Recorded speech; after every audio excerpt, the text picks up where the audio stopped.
nasihat saya kepada kedua-dua mempelai agar sentiasa meraihkan perbezaan yang berlaku setelah mana berkahwin, dan kemudian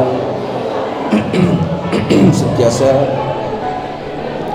memandang dan melihat pasangan kita tersebut dengan pandangan rahmat dan kasih sayang, serta sering mendoakan agar diberikan kebahagiaan dan kebaikan kepada keluarga dan dikurniakan dengan anak yang soleh dan solehah, keturunan yang baik, sehinggalah bertemu Allah Subhanahu wa Ta'ala.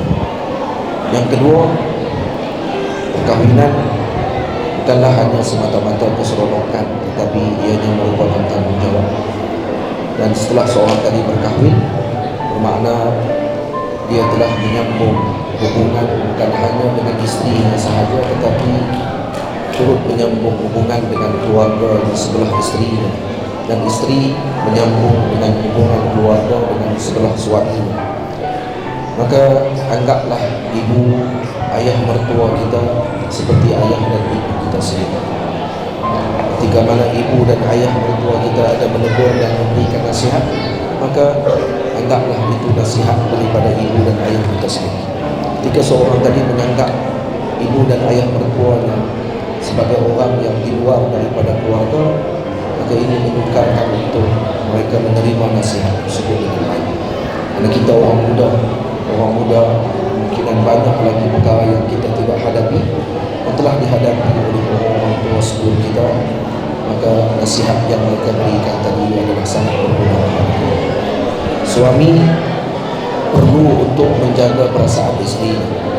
Isteri perlu untuk memahami bahawa suaminya punya tanggungjawab.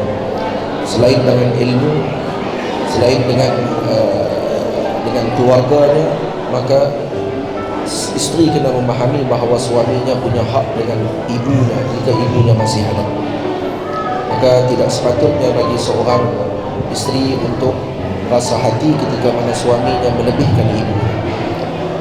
Dan suami juga perlulah bijaksana dalam menyusun strategi politik dalam rumah tangga agar tidak menyebabkan kedua-dua pihak berasa hati, dan perlu untuk menjaga dan memberikan kerakyatan hati mereka masing-masing.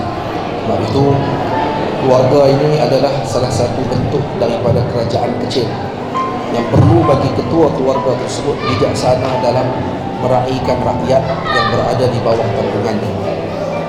Karena ad-dhaif amirul rakbi, yang lemah adalah ketua dalam perjalanan. Maka raihkan yang lemah dalam keluarga kita, lemah pada hatinya dan perasaannya, agar mereka akan sentiasa menjadi orang-orang yang menyokong dan memberikan dokongan kepada suaminya tersebut. Jadilah seorang suami yang mampu memberikan kebahagiaan dan kebaikan kepada istrinya, dan istri menjadi istri yang menjadi pendokong dan penyokong kebaikan bagi suaminya, dan moga-moga ini akan mendapatkan kebaikan dan kesejahteraan dalam keluarga tersebut. Amin ya rabbal alamin. Kemudian yang seterusnya, binalah keluarga tersebut dengan ilmu, binalah keluarga dengan amal.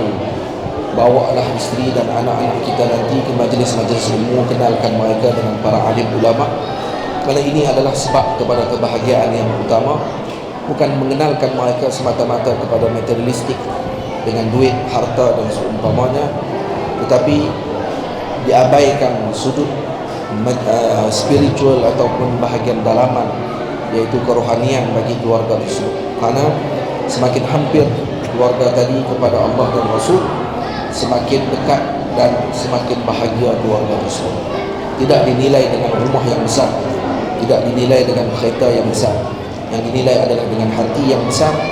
Ketika mana membuka hati tersebut seluasnya untuk Allah dan Rasul, maka Allah dan Rasul ketika mana bertempat dalam hati suami dan isteri tersebut, akan masuklah kebahagiaan dari seluruh yang diinginkan oleh keluarga tadi, seperti mana yang telah dianjurkan ataupun yang telah didoakan oleh Nabi kita Muhammad SAW.